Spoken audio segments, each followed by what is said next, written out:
Bonjour à toutes et à tous. Je vais vous présenter donc le suivi de la mégaphone mobile qui a été réalisé donc sur le site d'essai SEMREV. Donc d'abord, je vais vous présenter un peu les infrastructures du site d'essai. Donc au Croisic, il y a donc un centre de recherche et également en fait le poste électrique d'où part le câble électrique d'export. C'est un câble de 8 MW de 20 kV. Il possède une armure qu'on voit là en acier. Il fait donc 23 km de long. Il est ensouillé, donc il est enfoui sur 1,50 m dans les sédiments de la côte jusqu'au site, excepté au niveau du banc de Guérande, où là, il a pu être ensoui qu'à 40 cm. Donc, on a rajouté des matelas de protection en béton, qui ont été posés en octobre 2012 et qui sont les mêmes que ceux installés à Paimpol-Bréhat. Le site d'essai au large, donc qui fait 1 km², qui est à une profondeur de 32-36 mètres en côte marine. Les matelas et le site sont sur un fond qui est sableux, du sable fin à moyen. Quand on zoome sur le site, donc il est délimité par 4 marques spéciales. Vous avez le câble export qui arrive et qui va être au milieu, qui va sortir du sédiment et qui va être juste posé sur le fond, qui va être ensuite raccordé à un hub de connexion sous-marin. Vous voyez là, c'est une sorte de multiprise géante. D'où part le câble ombilical de l'éolienne. Donc, le suivi a été réalisé en mai 2018. Donc, à ce moment-là, il n'était pas raccordé à l'éolienne. Ce câble-là est le même que le câble export, à l'excepter qu'au lieu d'avoir une armure, il en a 2. Donc, ce câble était stabilisé aussi par des équerres de stabilisation à différents endroits. Donc, vous avez ensuite l'éolienne flottante avec ses 6 ancrages et des instruments de mesure, ici une bouée holographe. Donc, l'objectif de ce suivi, c'était donc d'étudier la colonisation de la mégafaune benthique et ici, on a fait aussi un suivi de quelques poissons également, donc sur des structures de raccordement électrique. Donc, dans un premier temps, on souhaitait investiguer les matelas de protection puisqu'il y avait les mêmes sur le site de Paimpol-Bréhat, en utilisant bien sûr le même protocole que Antoine Carlier vous a présenté. Donc, des comptages d'individus in situ avec des analyses vidéo. Donc, il y a 2 plongées qui ont été réalisées par l'Ifremer et le Muséum d'histoire naturelle de Concarneau en juin et octobre 2017. Malheureusement, ce suivi a été abandonné du fait que les plongeurs en fait, ont rencontré des difficultés de visibilité. On est soumis à l'influence de l'estuaire de la Loire et de la Vilaine, donc on a des panaches turbides importants.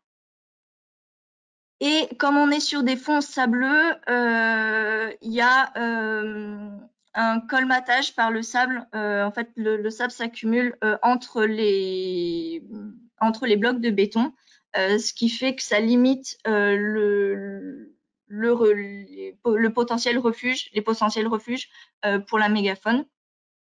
Et on est aussi à des profondeurs de 33 mètres, ce qui limite en fait le nombre de matelas qui peuvent être prospectés par plongée.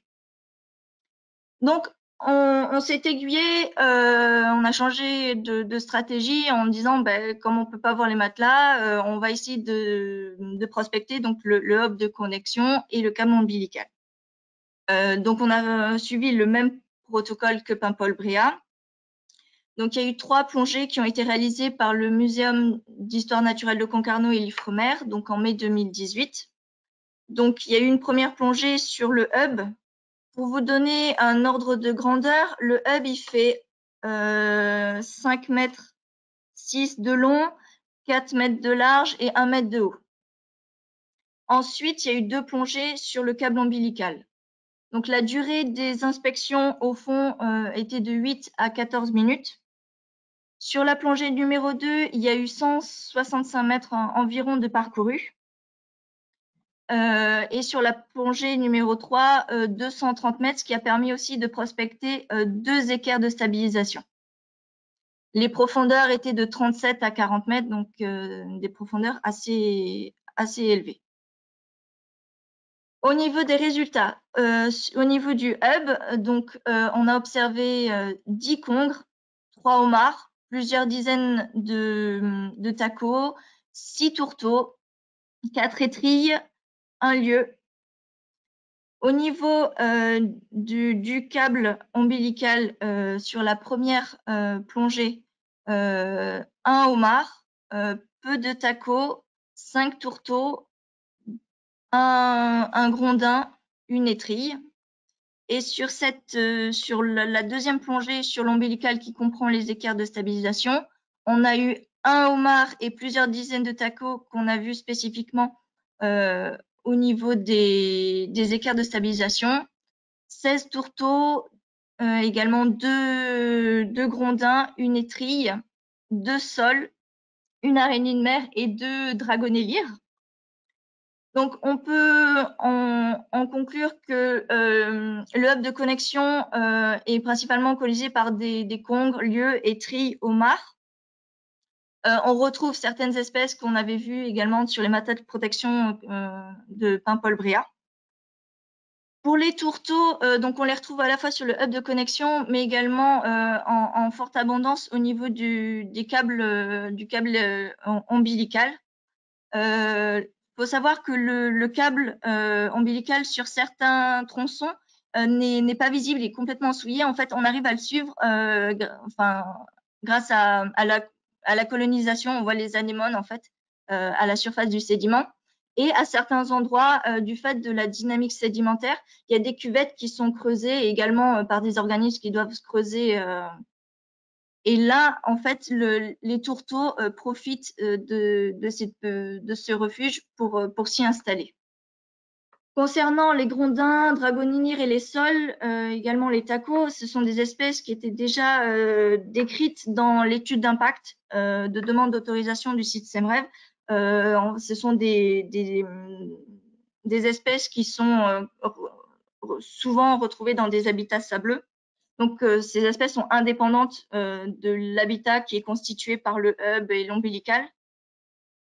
Concernant le taco, on voit qu'il a quand même un habitat, au niveau des observations, on le retrouve quand même préférentiellement au niveau du hub et des équerres de stabilisation. Donc, à voir. Donc, en termes de perspective, donc ces plongées faisaient partie d'études préliminaires et exploratoires. Donc, ce travail servira après de référence pour des suivis en phase d'exploitation de l'éolienne, puisque le câble n'était pas raccordé, donc était hors tension. On a pu réfléchir aussi à des améliorations du protocole, notamment sur l'utilisation de ROV pour inspecter cette fois-ci la totalité de l'ombilical. À savoir que malgré tout, le survey par ROV pour le hub serait assez complexe du fait de sa structure tridimensionnelle. D'aller vérifier en fait les cachettes à l'intérieur serait compliqué. 2 campagnes par an d'observation pour voir la saisonnalité seraient envisagées et de faire une discrimination plus précise des structures, de voir le câble ombilical, de séparer avec les observations faites sur les équerres et voir aussi de différencier certaines structures du hub. Voilà, je vous remercie pour votre attention.